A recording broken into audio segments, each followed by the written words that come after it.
Today I'm going to discuss a very important topic, how to detoxify the plastic out of your brain, the microplastics. The brain accumulates the most microplastics of all of the organs. The brain accumulates 7 to 30 times more microplastics than the liver and the kidneys. Today I'm going to talk about how to get rid of this plastic. Not just the plastics, but something else called forever chemicals. They bind with proteins in your blood, creating all sorts of problems, especially as they built up in, it's called bioaccumulate over time. This is a very important video because if you can do something about this now, you can prevent a lot of problems down the road. In one report that I saw, an average person has 7 grams of plastic in their brain. The first thing you need to know about plastics is the big scam about plastic recycling as simply a way to get you to keep buying plastic items. Only 9% of all the plastics are able to be recycled. The vast majority of plastics, either they're incinerated or the great majority of it sinks to the bottom of the ocean. If you look on the bottom of the plastic containers, you'll see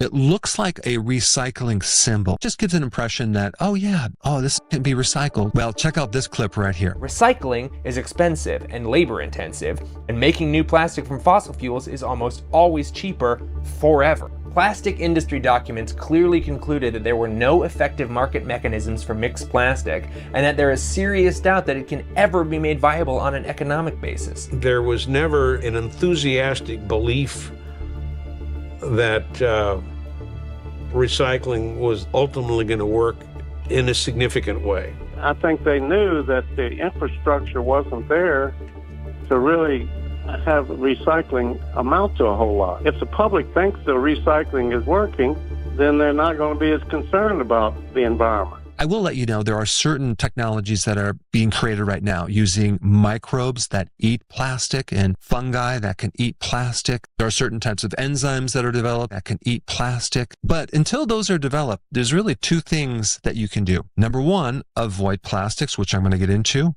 And number 2, we can do things in our body to help detoxify some of this plastic and forever chemicals. Let's first talk about the brain. There is a type of lymphatic system in our brain. It's like a dishwasher. It helps clean up stuff. That system really occurs when you're getting a really good amount of deep sleep. High quality deep sleep is going to be necessary to help get rid of plastics in your brain. Another way we can get rid of plastics is by inducing something called autophagy, where you're cleaning up some of this toxicity. The best way to induce autophagy is through fasting. You need to fast for at least 18 hours to get into some significant amount of autophagy. The thing with plastics and forever chemicals is it creates a lot of oxidative stress, which you can counter if you have strong antioxidant systems in the body. Consuming foods high in sulfur, that would be garlic, onions, cruciferous vegetables. There's other natural remedies called NAC, milk thistle, TUDCA are all great remedies. Now let's get into probably the most important thing to get rid of the forever chemicals as well as the plastics. If you have city water, boy, you have to get a water filter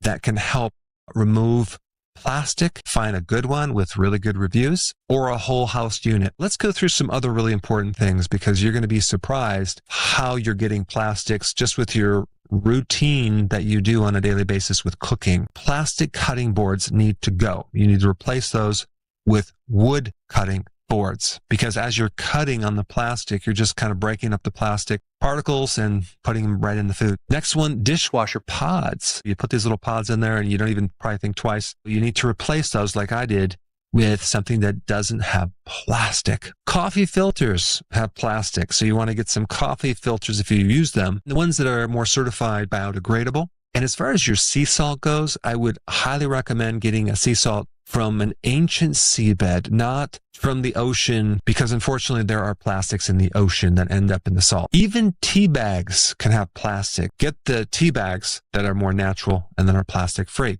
Baby bottles. Of course, breastfeeding is the best thing to do, but if you can't do that, get a glass bottle.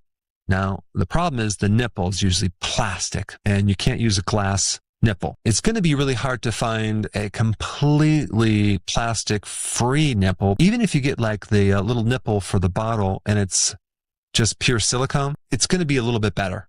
I would go with that. I would definitely start getting a stainless steel water bottle instead of the plastic bottles, and fill your own water with the water that you can trust. When you're at the grocery store and you're buying cleaning things, get the plastic-free sponges. And I'm just putting this on your radar because you probably didn't even realize there are such a thing, but you just need to be aware of it. Here's another source of a lot of this plastic, the inside layer of cans. Even the canned carbonated water that I used to drink a lot of, I no longer drink canned water. Cans are lined with this thin layer of plastic. You don't want that. I would avoid canned food, canned liquids. What about toothbrushes? They have bamboo toothbrushes that actually has the brushes out of bamboo, not plastic. Again, another simple solution. It doesn't cost that much more. All we're trying to do is lessen the load of plastics on your body. Your cookware, the Teflon, get rid of those pots, replace it with stainless steel or ceramic. I would never heat anything in the microwave in plastic, ever. Also get glass containers to store your food in, not the plastics as much as you can. Of course, if you're eating popcorn that's from a bag that you put in the microwave, it's completely lined with that plastic. Really be careful of what you put in the microwave. Dental floss is another hidden source of some plastic. I'm sure it's not going to give you a lot, but there are dental floss products that don't have plastics or forever chemicals. Tampons. Get the 100% organic cotton tampons. If you start now reducing the load of plastics and forever chemicals on your body, this will prevent a lot of problems down the road. And I'm all about preventing things. Unfortunately, medicine is not about preventing things. Medicine is about doing screenings when you get older every 6 months. To kind of, we're catching the disease in a certain state, so then we can treat it with medication early. That's not prevention. Screenings are not prevention. What I'm talking about in this video is actual prevention. So make note, spread the word, and I will see you in the next video.